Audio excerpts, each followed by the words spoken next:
સુરતમાં ટ્રાફિક સમસ્યા ઉકેલવા માટે ટ્રાફિક પોલીસ દ્વારા સૌથી મોટો નિર્ણય લેવામાં આવ્યો।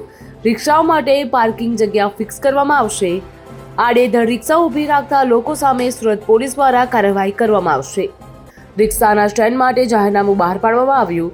સુરતના અલગ અલગ વિસ્તારોમાં 300થી વધુ સ્ટેન્ડ નક્કી કરવામાં આવ્યા। હવે ગમે ત્યાં રિક્ષા ઊભી રાખીને મુસાફરને બેસાડી કે ઉતારી શકાશે નહીં। ટ્રાફિક નિયમનો ભંગ થશે તો સુરત ટ્રાફિક પોલીસ દ્વારા કાર્યવાહી કરવામાં આવશે। સુરતના જો ટ્રાન્સપોર્ટેશન માધ્યમ તરીકે આપણે જોઈએ તો બહુ જ મહત્વનું ટ્રાન્સપોર્ટેશન મીડિયમ એ રિક્ષા ફક્ત સુરતમાં નહીં દરેક સિટીમાં મોટાભાગે આપણને જોવા મળે છે।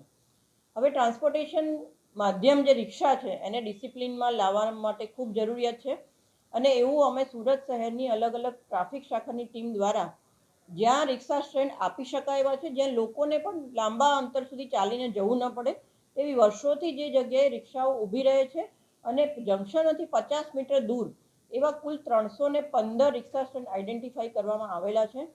સુરત શહેર ટ્રાફિક શાખા દ્વારા આવનારા સમયમાં જે જાહેરનામું બહાર પાડવામાં આવ્યું છે 315 સ્ટેન્ડનું, ત્યાં કોર્પોરેશન દ્વારા લોકો સરળતાથી અને રિક્ષાવાળા પણ સરળતાથી સમજી શકે તે માટે પીળા કલરના રિક્ષાના પાર્કિંગ માટેના પટ્ટાઓ અને સાથે સાથે સાઇનેજીસ પણ લગાડવામાં આવશે કે જેમાં કેટલી સંખ્યામાં રિક્ષાઓ ત્યાં ઊભી રહી શકશે એવું દર્શાવેલું હશે અને આ સાઇન બોર્ડ અને આ પટ્ટા મુજબ જ રિક્ષાવાળા એ જગ્યાએ ઊભી રાખે એવો પ્રયત્ન સુરત શહેર ટ્રાફિક શાખા દ્વારા કરવામાં આવશે।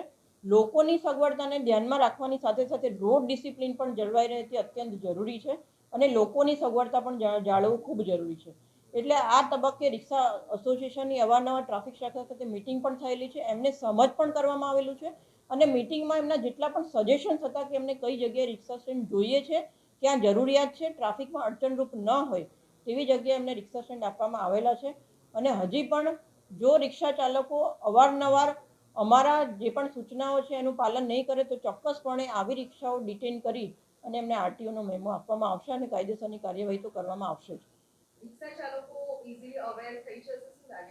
બિલકુલ, મને એવું લાગે છે કે સુરતીઓની સાથે સાથે રિક્ષાવાળાઓ પણ એટલા સમજદાર છે અને જો એમને કન્ટિન્યુઅસ એ બાબતે સમજ કરવામાં આવે કે તમારી રોજીરોટી પણ આની સાથે સંકળાયેલી છે અને લોકોનું જે અંતર કાપવા માટેનું માધ્યમ છે એ પણ લોકો માટે સરળતાથી મળી રહે તે ખૂબ જરૂરી છે અને જો પહેલાં સમજથી કામ લઈ અને પાછળથી જો જે પણ સમજ નથી મેળવી શકતા એવા રિક્ષા ચાલકો વિરુદ્ધ કાર્યવાહી કરવામાં આવશે તો ચોક્કસપણે રિક્ષામાં જે અત્યારે ઇન્ડિસિપ્લિન દેખાઈ રહ્યું છે એમાં ચોક્કસ સુધારો આવશે એવું મારું માનવું છે।